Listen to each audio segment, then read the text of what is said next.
हमारे रहते आप बेरोजगार क्यों हैं? सरकारी नौकरी की सबसे अच्छी तैयारी, सबसे अच्छे अध्यापक, सबसे कम फीस, हरियाणा का नंबर 1 कोचिंग सेंटर ICS। ये राजनीति में कोई फार्मूला सेट और सटीक नहीं होता है कि भाई ये वो फेल हुए तो हम ज़रूर फेल होंगे, कोई और पास हुआ तो हम ज़रूर पास होंगे। उदाहरण तो बहुत हैं। ताऊ देवीलाल जी जिनकी आत्मा आज रोती है, वो इसलिए रोती है कि आप देख ही रहे हो, लोग सत्ता के चक्कर में कुर्सियों पे बैठे हैं, कुछ कर नहीं रहे। उन्होंने भी जब कांग्रेस छोड़ी थी तो कभी किसी ने सोचा थोड़ा ना था, लेकिन वो प्रधानमंत्री तक पहुँचे। ऐसे ही जो है चंद्रशेखर, VP सिंह, ये तो कांग्रेस से ही छोड़ करके जाने वाले लोग हैं। और वैसे बहुत उदाहरण है, अगर कभी बीजेपी ये सोचती तो आज सत्ता में बैठी ही नहीं होती।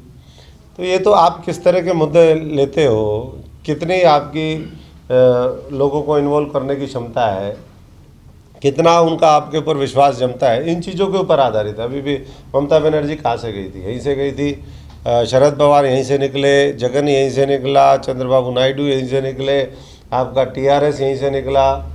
ऐसे अनेकों उदाहरण हैं अलग अलग राज्यों में। तो और हरियाणा में भी उसका वो है, मंजीर लाल जी ने एक बार तो सरकार बनाई थी। तो आपके कर्म कैसे हैं ये उसके ऊपर डिपेंड करता है। और हम इतना कह सकते हैं कि लोगों को ना तो हमने कभी चीट किया है और ना कभी चीट करने की हमारा इरादा है भविष्य में भी। तो पूरी मजबूती के साथ हम अपनी बात रखेंगे और एक नया विकल्प पूरे देश के सामने इस मोर्चे के माध्यम से आएगा। क्योंकि जिनको हमने बनाया, सींचा, 5 साल 8 महीने हमने वो की, वो जब हमारे ही साथियों की बीजेपी के साथ मिल करके उन्होंने जब टिकटें काट दी, आज भी आप देख रहे हैं मैं जो बोलता था 1.5 साल पहले, 5 साल पहले, अंदर तो मैं बहुत चीज़ें बोलता था, लेकिन 1.5 साल पहले मैंने बोला हुआ था कि गुलाम नबी जैसे लोग जो है, ये जो G23 है, ये गद्दार 23 है, गद्दार। और ये कांग्रेस को ख़त्म करेंगे। ये जो भारत बीजेपी का जो सपना है कांग्रेस मुक्त भारत का, उसको साकार करने में ये लोग लगे हुए हैं। तो इसलिए ये लोग इनके इशारे पर, वही गुलाम नबी, मोदी जी उनके लिए रोते हैं, वो मोदी जी के लिए रोता है, उनको कश्मीर में अच्छा बताता है। कोई बड़ी बात नहीं कि बीजेपी का मुख्यमंत्री उम्मीदवार हो सकता है अगला वाइस प्रेसिडेंट का कैंडिडेट हो, क्योंकि ऐसे ही लोगों की तो ज़रूरत है उनको। भारतीय जनता पार्टी ने कांग्रेस के अंदर ही एक ऐसी बी टीम तैयार कर दी है, अपना गिरोह बिठा दिया है, जो अंदर से उनको ख़त्म करने में लगा और ख़त्म करेगा। और इसीलिए ऐसे मोर्चे का जो सार्थकता है वो और ज़्यादा बढ़ जाती है कि जिसमें सच्चे, ईमानदार, मेहनती, वफादार लोग जो देश को आगे ले जाना चाहते हैं, जिनका अनुभव भी है और जिनकी इच्छा भी है, और जो इन चीज़ों में साठगांठ की राजनीति में विश्वास नहीं करते, उन सब का हम इसमें स्वागत करेंगे। कल भी वहाँ जम्मू कश्मीर में लोग इकट्ठे हुए हैं, भूपेंद्र सिंह हुड्डा भी शामिल हुए हैं, उसको आप किस नज़र से देखते हैं? आप कह रहे हैं कि कांग्रेस से अलग होकर पगड़ी तो बदली। ये तो अभी जो मैं कहता था, देखो लीडरशिप को उस समय जो चीज़ें थी समझ में नहीं आई। अगर वो उस समय उनको समझ में आ जाती, अब जैसे मान लीजिए आपका घर है, आप फैमिली में 5 मेंबर हो, आपके घर में 5 गुंडे आ जाते हैं अंदर, वफादार आदमी आपने पहले निकाल दिए, तो अब तो आप गुंडों के उसमें फंस गए ना। तो वो पुराने टाइम में कहते थे ना, रजिया फंस गई गुंडों में। रजिया सुल्तान की हत्या भी कैथल में करी थी। तो ये जो सरगना गिरोह है, इसके लोग यही है, और ये जो है कांग्रेस को ख़त्म करके मानेंगे, मैं तो इतना ही कहूँगा। और पगड़ी तो कहीं उनकी गुलाबी होती थी, अब वो वहाँ जा कर के कोई और रंग हो गया, परसों कोई रंग हो जाएगा। तो रंग बिरंगे गिरगिट घूम रहे हैं। कांग्रेस में रजिया किसको मानते हैं आप?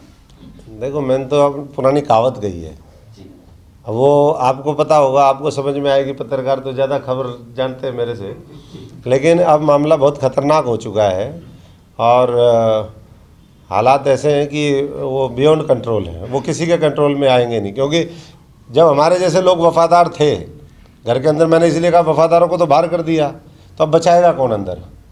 खुद लड़ने की इतनी क्षमता बची नहीं है। तो अब तो ये नेचुरल डेथ कांग्रेस की होनी है, वो ये लोग सब मिल करके करेंगे।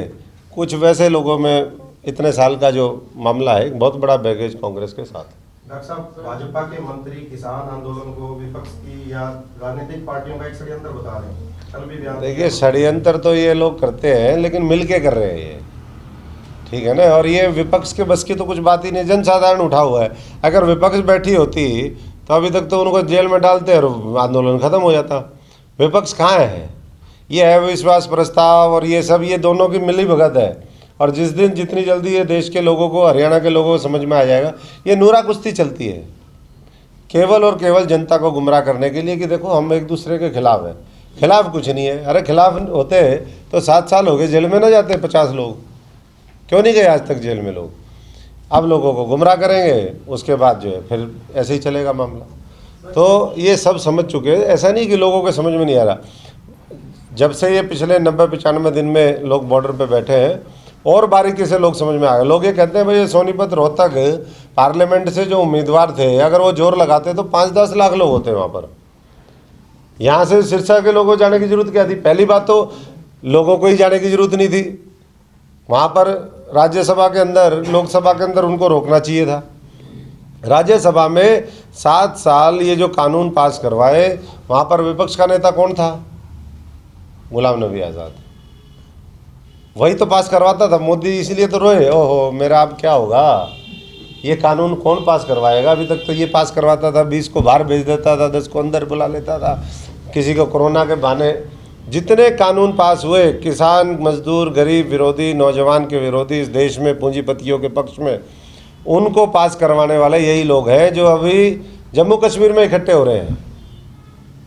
ये हरियाणा की विधानसभाओं में भी पाए जाते हैं ऐसे प्राणी, ये राज्यसभा में भी पाए जाते हैं, ये लोकसभा में भी पाए जाते हैं, ये दूसरे प्रदेशों में भी, गुजरात हो और जो है बीजेपी के साठ गांठ करके।